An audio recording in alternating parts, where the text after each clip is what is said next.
Entre sombras e sussurros eu observo. Eu sou Chiron e este é o ciclo do medo.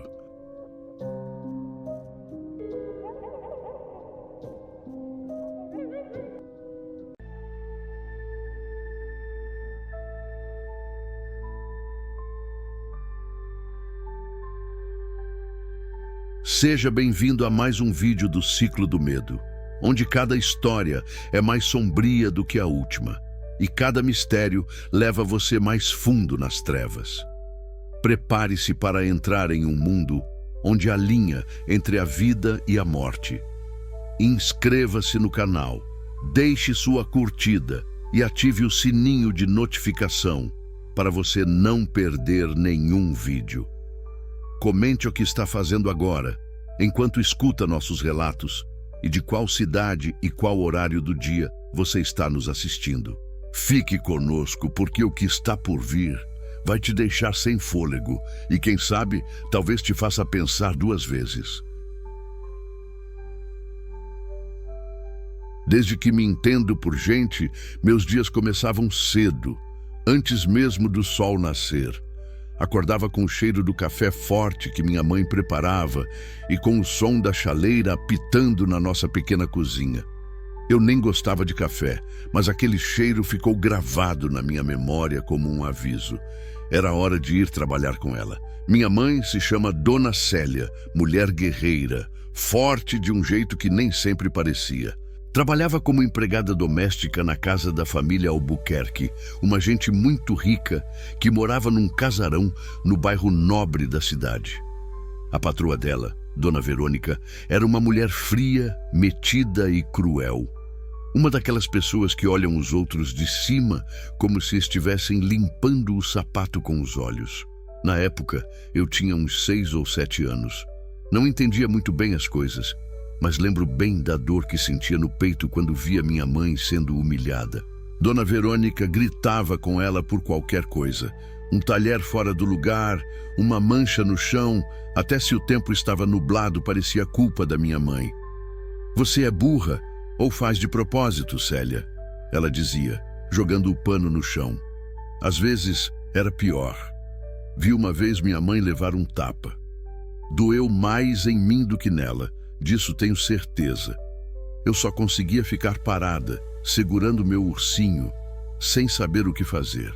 Minha mãe me olhava e balançava a cabeça como quem diz: "Fica quieta, minha filha." E eu ficava. Ela dizia que precisava daquele emprego. "É o que temos, filha", repetia sempre. E eu acreditava. Acreditava que aquilo era normal, que o mundo era assim, que gente como a gente tinha que aguentar calada. Só que uma parte de mim nunca esqueceu o que via.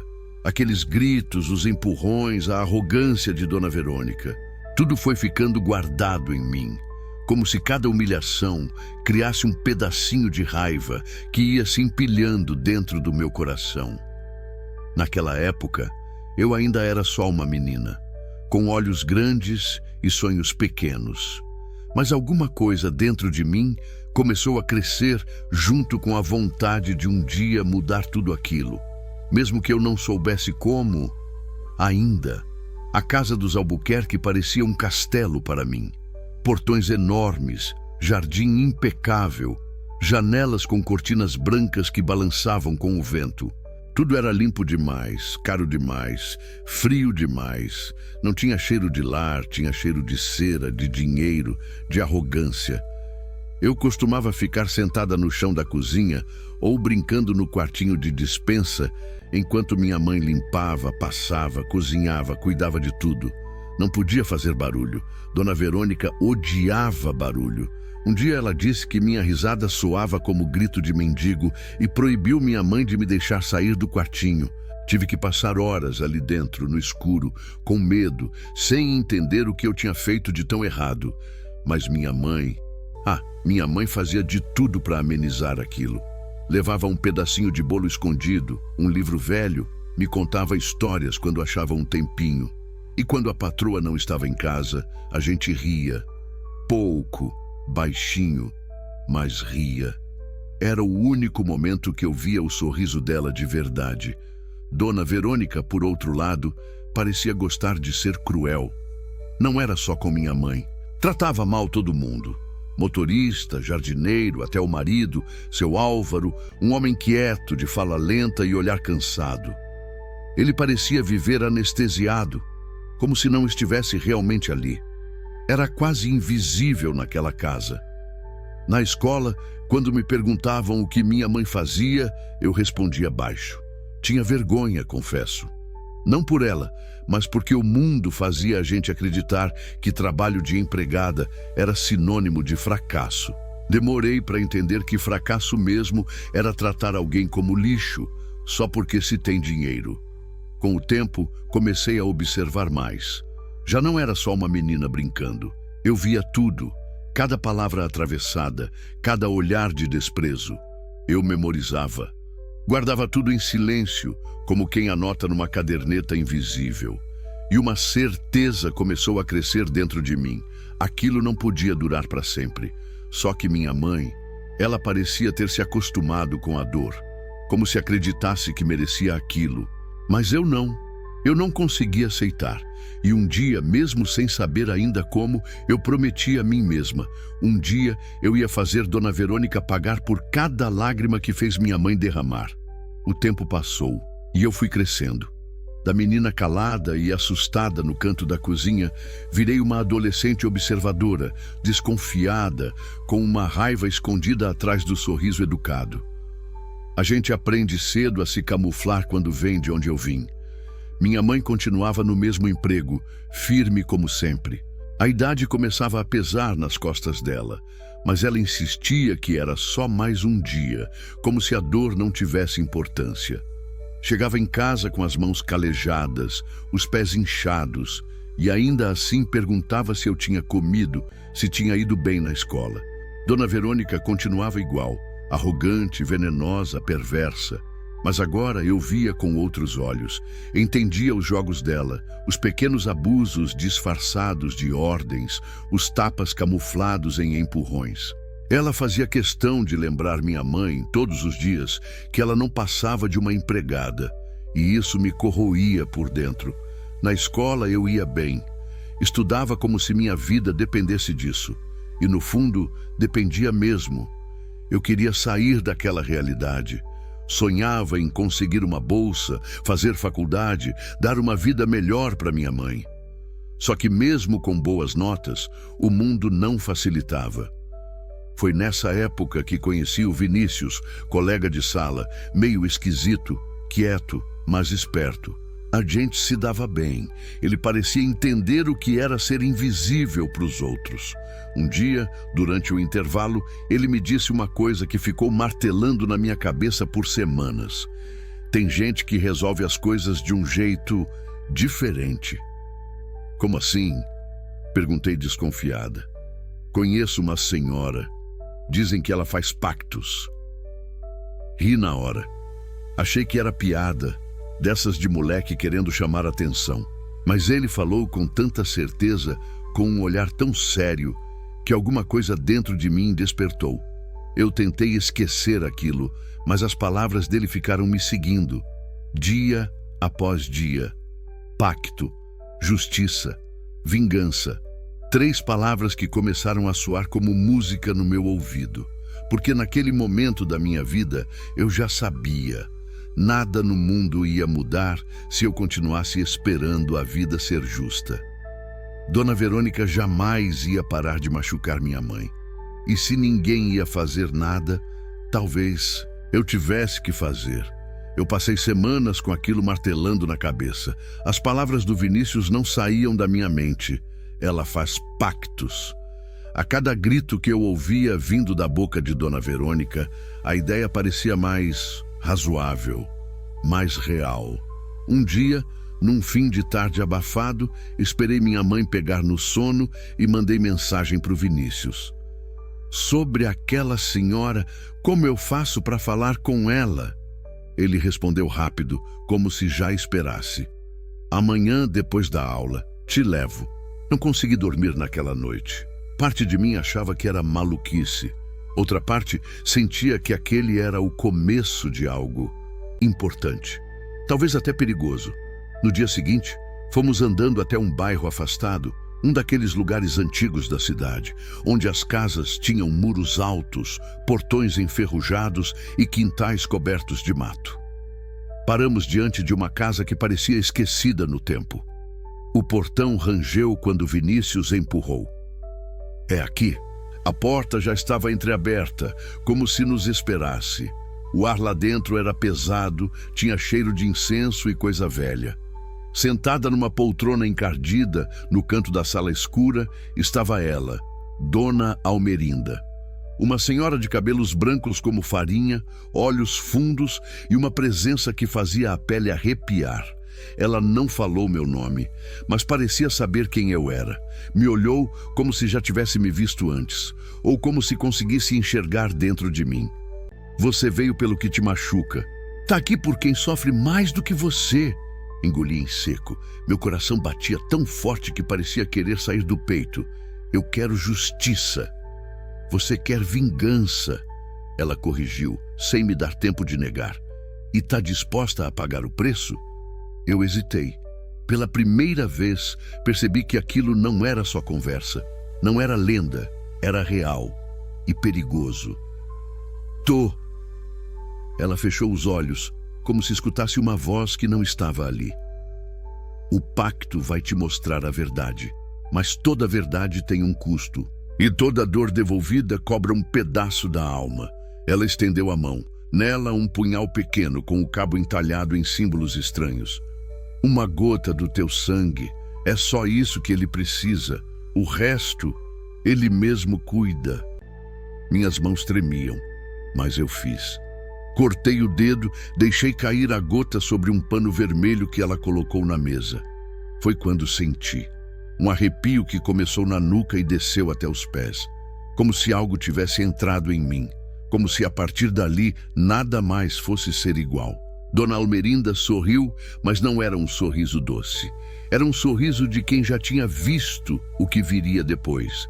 Agora, menina, a verdade vai começar a se revelar, e a patroa da tua mãe vai desejar nunca ter te conhecido. Depois daquele dia na casa de Dona Almerinda, voltei para casa com um nó no estômago. A cidade parecia mais silenciosa, como se o mundo soubesse o que eu tinha feito. O ar estava mais denso, a noite mais escura. Minha mãe me perguntou onde eu tinha estado. Menti. Disse que fui estudar com o Vinícius. Ela sorriu cansada, sem desconfiar de nada. Eu quis dizer a verdade. Quis contar que estava tentando protegê-la. Mas ela nunca acreditaria. Nem ela, nem ninguém. Naquela noite, sonhei com fogo. Com a casa dos Albuquerque pegando fogo e eu parada do lado de fora, olhando tudo queimar. Não sentia medo, não sentia culpa, sentia alívio. Quando acordei, o relógio piscava 3h33 da manhã. Um detalhe bobo, mas que grudou na minha cabeça. Tudo estava quieto demais. Silencioso demais. Os sinais começaram no dia seguinte. Enquanto lavava os pratos depois do almoço, minha mãe comentou quase sem perceber: a Verônica tá esquisita hoje, quieta demais. Aquilo me fez parar. Em todos os anos, Dona Verônica nunca fora quieta. Ela gostava de gritar, humilhar, fazer questão de ser ouvida. Mas naquele dia, segundo minha mãe, ela estava calada. Trancada no quarto, olhos fundos, como se algo a estivesse incomodando. No dia seguinte, minha mãe chegou em casa mais cedo que o normal. Ela desmaiou do nada no meio da sala. Teve que ser levada ao hospital, mas não acharam nada. Os exames não deram nada. O médico disse que pode ser estresse. Ela nunca teve isso. Meu coração disparou. Eu não tinha feito nada com as mãos. Não tinha encostado um dedo nela, mas algo estava agindo. Eu me lembrei das palavras de Dona Almerinda. A verdade vai começar a se revelar, e ela vai desejar nunca ter te conhecido. A patroa, que sempre andava com salto alto e nariz empinado, agora andava como um vulto pela casa, assustada, frágil, insegura. E pela primeira vez, minha mãe chegou do trabalho sem olheiras, sem marcas vermelhas no braço, sem o peso da humilhação nas costas. Hoje ela não gritou comigo, só me olhou, assustada como se eu fosse um fantasma. Era só o começo. Algo tinha sido despertado. E Dona Verônica, a mulher que sempre teve controle de tudo, estava começando a perder. Os dias seguintes foram estranhos. A rotina da casa dos Albuquerque parecia desmoronar aos poucos, como se alguém tivesse puxado um fio invisível e tudo estivesse se desfazendo em silêncio. Minha mãe falava com um misto de espanto e confusão. Ela tá diferente, filha, assustada, tem falado sozinha, olha para os cantos da casa como se visse coisa. Eu ouvia e tentava manter a expressão neutra, mas por dentro sentia algo que nunca tinha sentido antes. Poder. Não era felicidade, não era bem isso. Era como se uma força adormecida estivesse acordando dentro de mim. Como se o pacto com Dona Almerinda tivesse me dado olhos novos, capazes de enxergar além das aparências. E o que eu comecei a ver era só o começo. Na primeira sexta-feira depois do pacto, enquanto minha mãe trabalhava, passei na frente da casa dos Albuquerque, fingindo distração. Parei do outro lado da rua, observando o portão fechado, as janelas pesadas e o silêncio lá dentro. Foi quando vi. Dona Verônica estava na varanda de pijama, despenteada, sem maquiagem, coisa impensável até dias atrás. Ela falava sozinha, não gritava, não mandava. Falava como quem suplicava, com medo. Ela olhou para o céu e murmurou algo que não conseguia ouvir. Mas era o jeito dela olhar em volta que me arrepiou, como se soubesse que estava sendo observada. Como se alguém ou algo estivesse ali com ela. Naquela noite, sonhei com a casa dela novamente. Só que dessa vez, eu não estava do lado de fora. Eu estava dentro, andando pelos corredores, e todas as portas se abriam sozinhas, revelando segredos. Vi gavetas com remédios escondidos. Vi um envelope com dinheiro, fotos rasgadas e uma cama com 2 travesseiros. Um deles com perfume de homem novo. Jovem, acordei suando, ofegante, mas de algum jeito eu sabia. Aquilo não era só um sonho. Na manhã seguinte, Vinícius me mandou mensagem. Você precisa voltar na Dona Almerinda. Por quê? Respondi. Ela disse que os olhos foram abertos e que agora a verdade vai começar a gritar.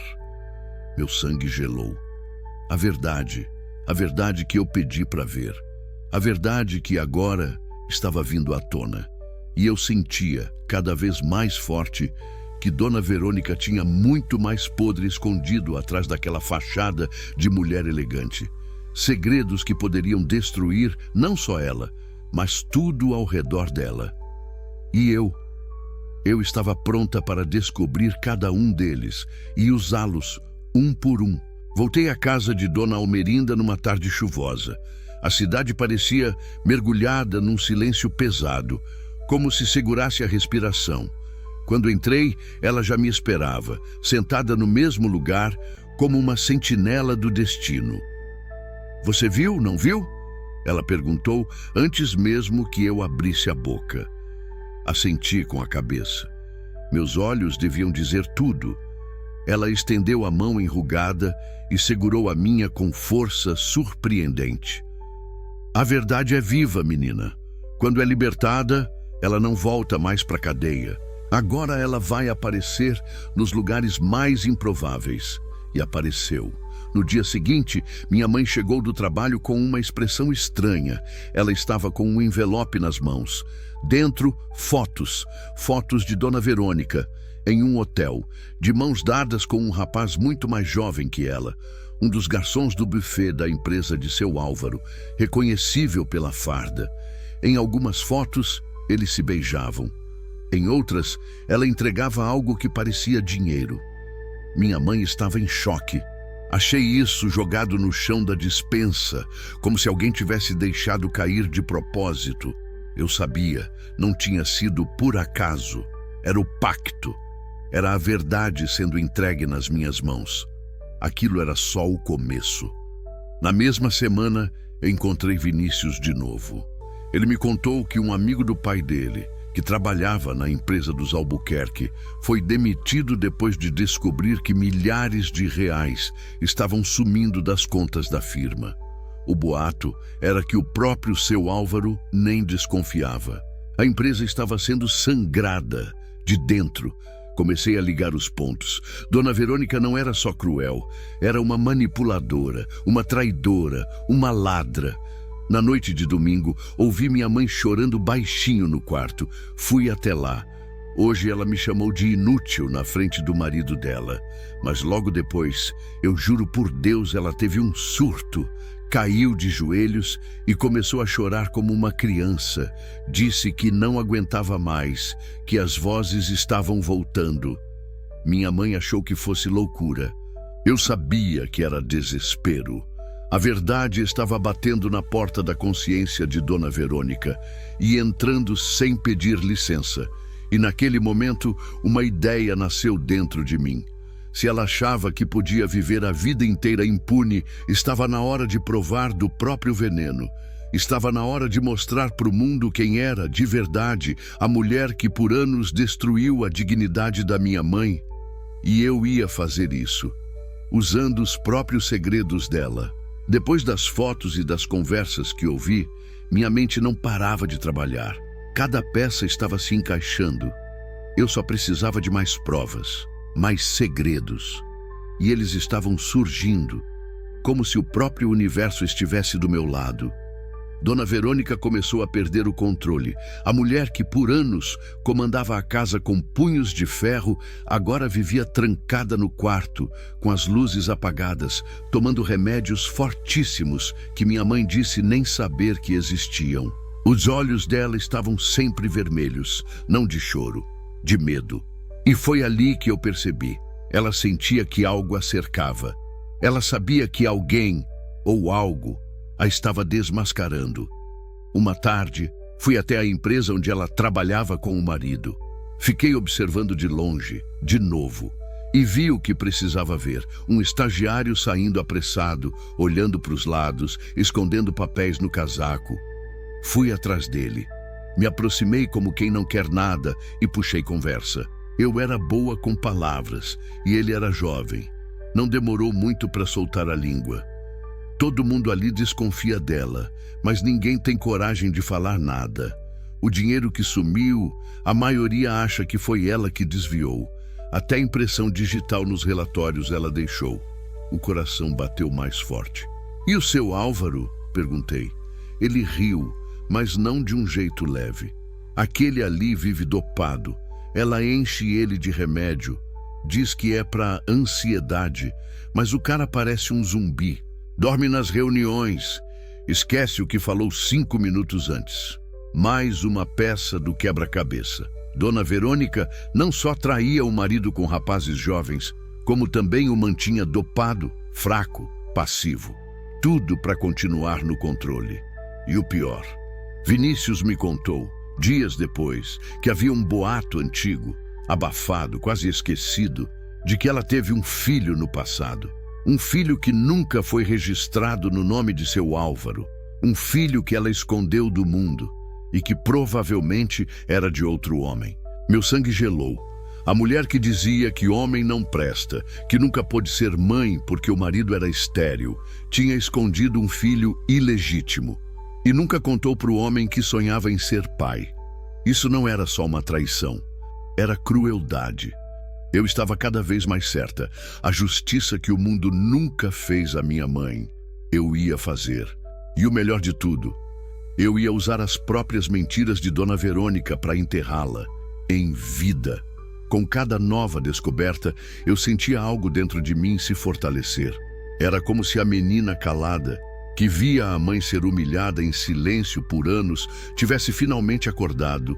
E agora ela falava alto. Mas minha vingança não podia ser qualquer coisa. Eu queria mais do que gritos ou lágrimas. Eu queria o mesmo que ela causou na minha mãe por tantos anos. Vergonha, dor, impotência.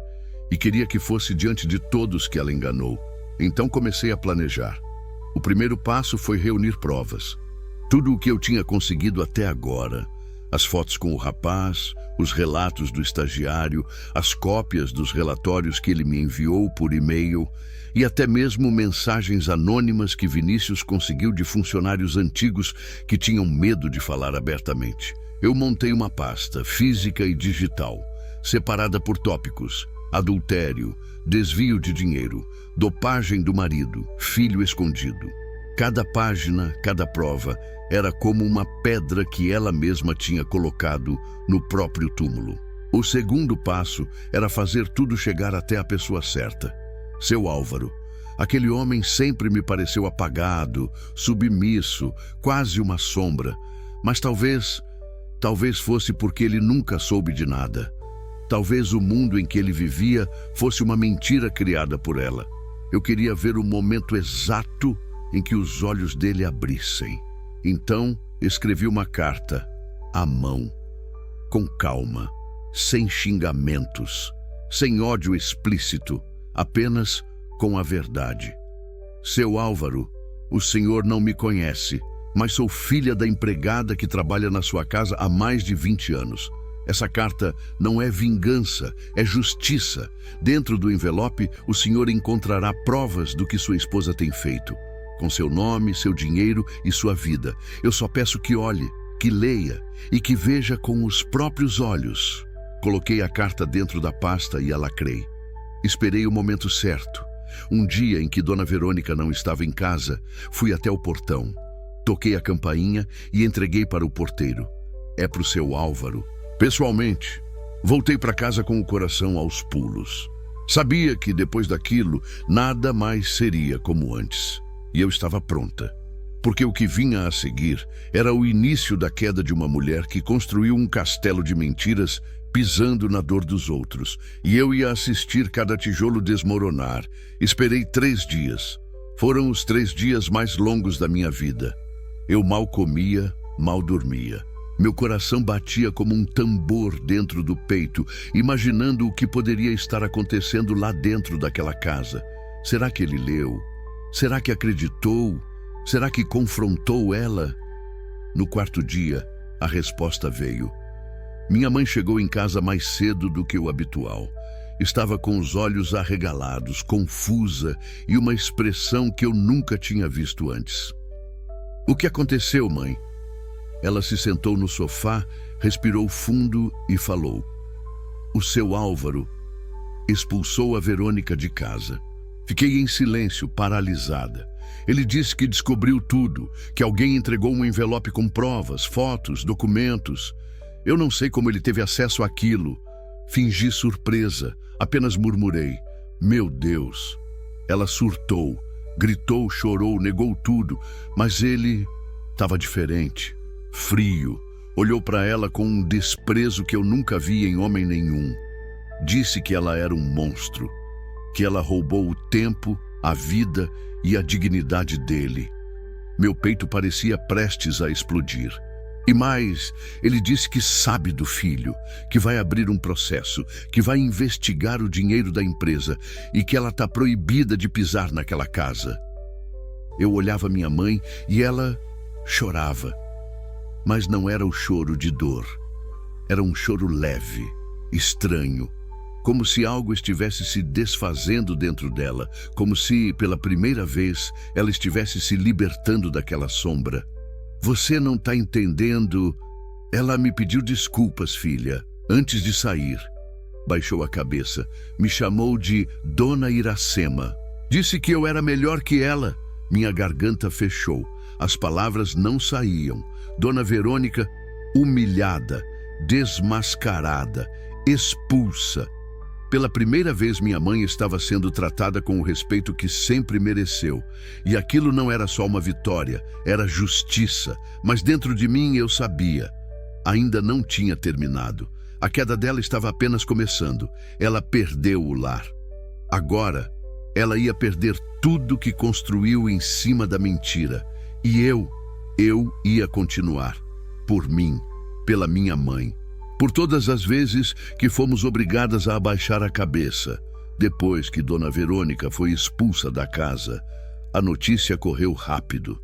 Não demorou para que os empregados da casa, funcionários da empresa e até vizinhos começassem a falar sobre o que havia acontecido. A máscara dela estava caindo diante dos olhos de todo mundo. Um dia, Vinícius me chamou apressado.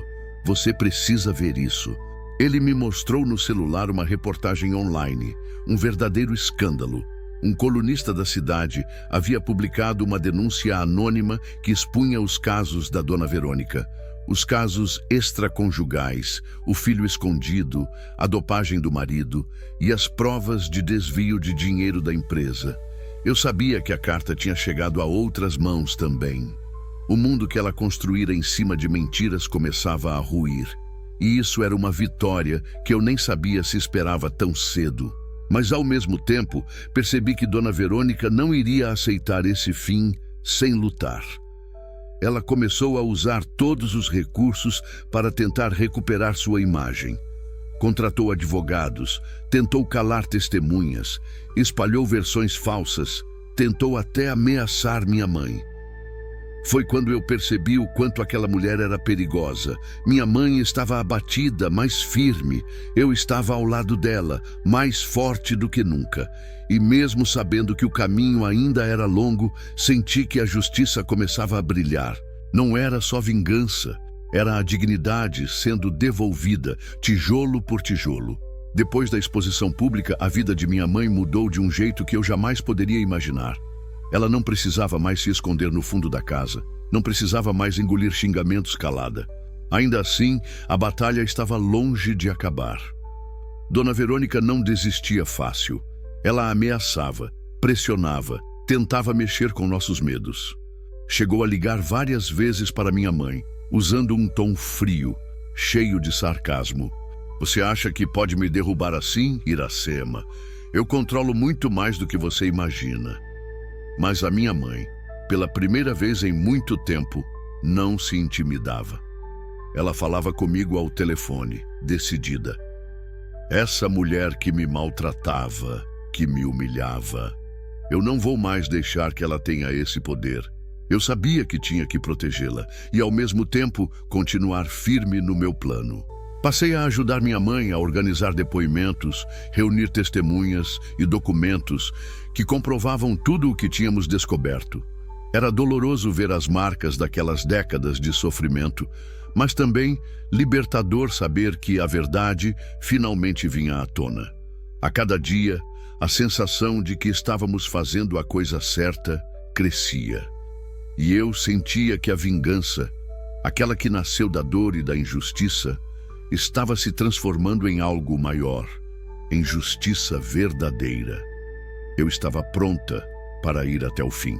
Quando menos esperava, a parte mais delicada da vingança surgiu: o filho escondido.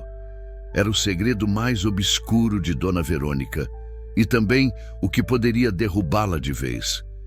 Vinícius conseguiu rastrear esse jovem, que hoje tinha uns 20 e poucos anos. Descobrimos que ele vivia numa cidade vizinha, longe da vida luxuosa que Dona Verônica levava. A princípio, ele nem sabia quem era a mãe verdadeira.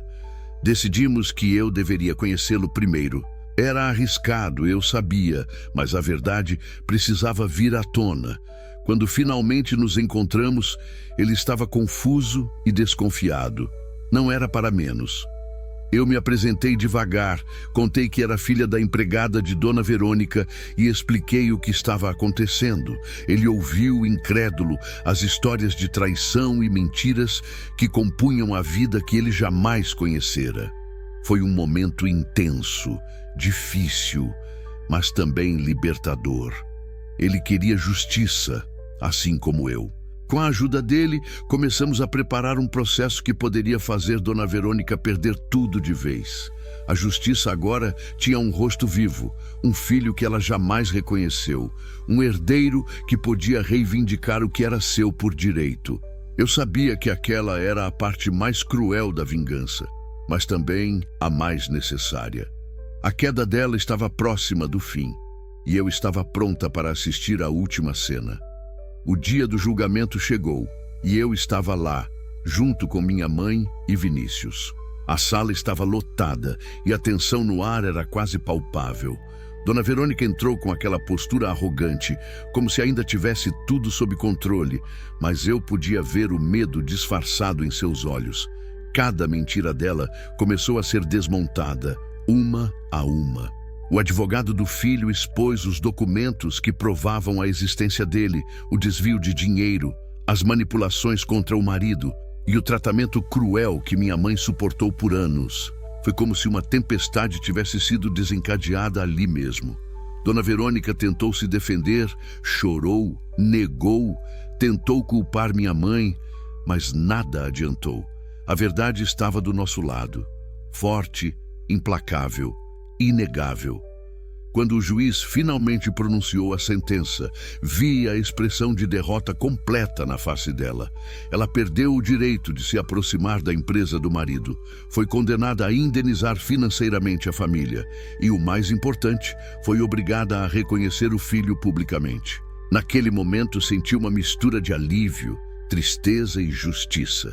Alívio por ver minha mãe livre daquele pesadelo, tristeza por tudo que ela sofreu e justiça, a que eu sempre quis para nós. A vingança não me deixou feliz, mas trouxe paz. E pela primeira vez, eu sabia que nossa história mudaria para sempre. Depois do julgamento, tudo mudou. Minha mãe finalmente respirava aliviada. Não precisava mais se esconder, nem aceitar ofensas silenciosas. O peso que ela carregou por tantos anos começou a se dissolver. Eu também me sentia diferente. A vingança que eu busquei por tanto tempo não era só um ato de raiva. Era uma jornada de crescimento, de aprendizado sobre justiça, força e amor. Dona Verônica desapareceu do nosso caminho.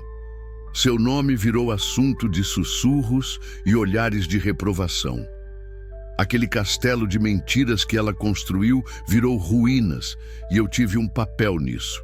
Mas o que mais me marcou foi ver meu pai, o filho que ela escondeu, encontrando o lugar dele na nossa história. Ele não precisava carregar o peso do passado da mãe, e juntos começamos a construir algo novo. Hoje, quando olho para trás, vejo aquela menina que assistia a tudo em silêncio e percebo o quanto cresci. Cresci para proteger minha mãe, para lutar por nós, para nunca mais deixar que alguém nos diminuísse. E, acima de tudo, aprendi que o verdadeiro poder não está na vingança, mas na liberdade de ser quem somos. Sem medo, sem vergonha. Nossa história não terminou com ódio, terminou com esperança. E essa é a minha vitória. Se você curtiu esse vídeo, não esquece de deixar o seu like e se inscrever no canal. Isso ajuda demais a gente a continuar trazendo mais conteúdos incríveis para você. E claro, ativa o sininho para não perder nenhuma novidade por aqui. Na sua tela estão aparecendo outros vídeos com histórias que vão te prender do começo ao fim. Escolhe um deles e continua maratonando com a gente. Muito obrigado por assistir e até o próximo vídeo.